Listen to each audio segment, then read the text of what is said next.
देखिए, global warming की अगर जो हम बात करें तो आज की सबसे बड़ी समस्या जो है हम लोगों की, या वैश्विक स्तर की अगर जो हम बात करें तो वैश्विक स्तर को भी देखा जाए तो ग्लोबल वार्मिंग की समस्या बहुत अधिक है। रीजन उसका क्या है कि धीरे धीरे हमारी जो पृथ्वी है वो धीरे धीरे गर्म हो रही है। क्या हो रही है? गर्म हो रही है। देखिए, ग्लोबल वार्मिंग से पहले आप लोग थोड़ा सा फोकस कर देते हैं कि ग्रीन हाउस इफेक्ट क्या होता है, हरितगृह प्रभाव क्या होता है।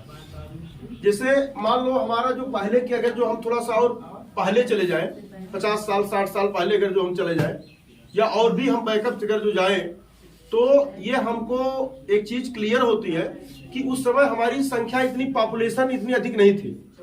भारत या पूरे विश्व की जो है जो पॉपुलेशन थी है वो इतनी अधिक नहीं थी। अगर जो इतना अधिक पॉपुलेशन नहीं रहा होगा तो ये वाजिब सी बात नहीं होगी कि इतनी अधिक फैक्ट्रियां नहीं रही होंगी, नहीं रही होंगी। ऐसी बात है, जब आवश्यकता ही नहीं है तो फैक्ट्री क्या करेगी रह करके। हमें जब इतना अधिक कपड़े की आवश्यकता नहीं थी, इतना हमें जूते की आवश्यकता नहीं, इतना चप्पल की आवश्यकता नहीं, प्लास्टिक की वस्तुओं की आवश्यकता नहीं थी, या अदर भी चीजों की जो है जो हमको आवश्यकता नहीं थी, तो इतना ज्यादा जो है आवश्यकता नहीं रही होगी। तो कम से कम कारखाने लगे होंगे, कारखाने कम से कम रहे होंगे ना। और जब कम कारखाने रहे होंगे जो है तो इसका मतलब जो CO2 का उत्सर्जन होता होगा वो कम से कम रहा होगा। क्या रहा होगा? कम से कम रहा होगा। जैसे मान लो, जैसे ये समझिए कि जैसे मान लो ये है, ये मान लो ये पृथ्वी है, ये क्या है? पृथ्वी है। क्या है ये? पृथ्वी थोड़ा 23.5 अंश पर क्या होती है? झुकी होती है। क्या होती है? झुकी होती है। समझने की क्यों, इसको ध्यान कीजिए, समझिए, यहीं से क्लियर हो जाएगा सारी चीजें। अभी ये सब चीजें स्पष्ट हो जाएगी। ये मान लो सन है। क्या है? सन। सूरज है ये क्या है? सन है।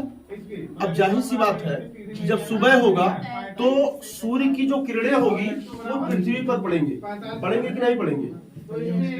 पड़ेंगे। ध्रुवीय क्षेत्र में कम पड़ेगा, ध्रुवीय जो होंगे वहां पर क्या होगा?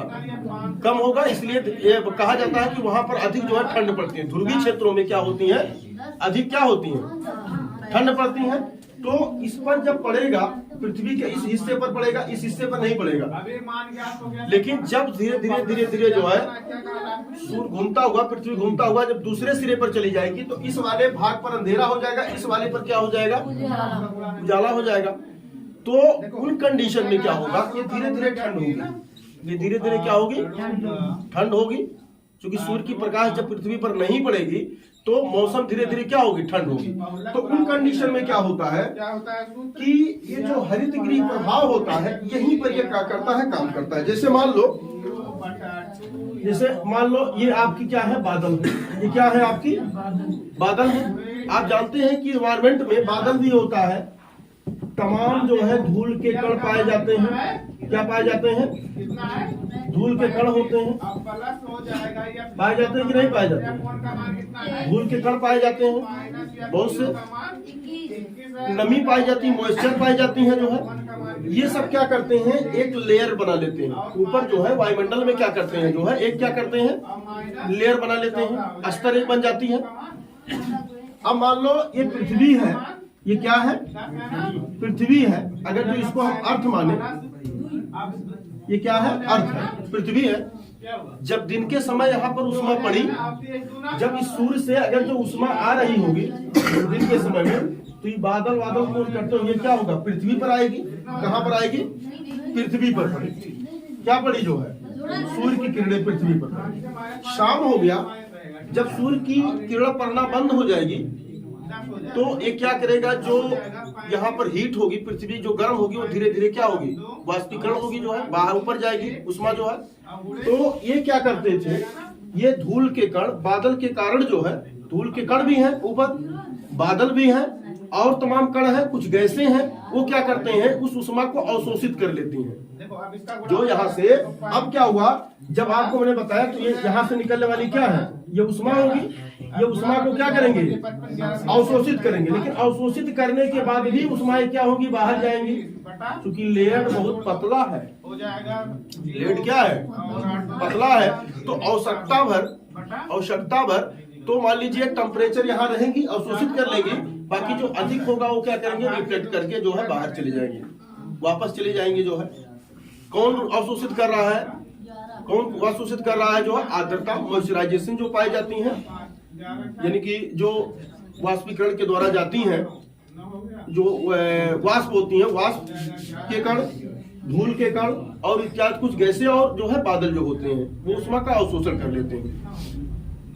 ये कंडीशन होती है जिसके कारण क्या होता है, ये उसी को हम लोग कहते हैं हरित गृह प्रभाव, यानी ग्रीन जो है ग्रीन हाउस क्या कहते हैं, इसको ग्रीन हाउस क्या कहते हैं, इफेक्ट। तो ये मान लो आपका अगर जो टेम्परेचर इसके कारण जो है 20 से लगभग 20 या 18 डिग्री सेंटीग्रेड क्या करता है, ये मेंटेन किया रहता है। इसके कारण पृथ्वी का जो टेम्परेचर है वो 18-20 डिग्री सेंटीग्रेड क्या करता है, मेंटेन कर रहा है। अगर जो हमारे पृथ्वी का टेम्परेचर 18-20 डिग्री सेंटीग्रेड इसके कारण अगर जो मेंटेन हो रहा है तो अच्छी बात है, नहीं तो सारे के सारे उष्मा अगर जो निकल जाते, ये जो रोक रहा है स्तर, ये हमारे लिए अच्छा कर रहा है ना। क्यों अच्छा कर रहा है, क्योंकि पृथ्वी का टेम्परेचर भी तो चाहिए, नहीं तो माइनस में चली जाएगी। तो यहाँ पर जल जीवन क्या होगा, जल जीवन नष्ट होगा, नष्ट होने लगेगा। अगर जो सारे टेम्परेचर चल जाते, ये नहीं रोकता, ये स्तर आपका जो वायुमंडल का स्तर है वो नहीं रोकता, तो जल जीवन अस्त व्यस्त हो जाता है, माइनस में हो जाते हैं। तो ये जो आप इस समय पैदावार काटते हैं, आपको कोई गेहूं जमता, कोई धान आप पैदा कर सकते हैं माइनस टेम्परेचर में, नहीं कर पाते। जिसके कारण क्या हुआ है कि हमारे पैदावारों में वृद्धि हुई है, जिसके कारण हमारे पैदावार में क्या हुई, वृद्धि हुआ कि नहीं हो रहा है। ये जानते हैं कि प्लांट को सही से ग्रोथ करने के लिए टेम्परेचर जो होता है वो 25 डिग्री सेंटीग्रेड के लमसम में होनी चाहिए। 25 से 35 डिग्री सेंटीग्रेड सबसे ऑप्टिमल टेम्परेचर मानी जाती है। तो दिन में तो वो टेम्परेचर मेंटेन रहेगा, लेकिन रात के समय में फिर भी अगर जो ये 18 से 20 डिग्री सेंटीग्रेड भी मेंटेन आता है तो उस पर भी पौधे अच्छी तरह से ग्रोथ करते हैं। तो अच्छी तरह से पौधे की ग्रोथ करने के कारण जो है पैदावार में बहुत अधिक वृद्धि हुई, और वही चीज हमारी क्या कहलाती है, हरित गृह प्रभाव कहलाती है, ग्रीन हाउस इफेक्ट कहलाती है।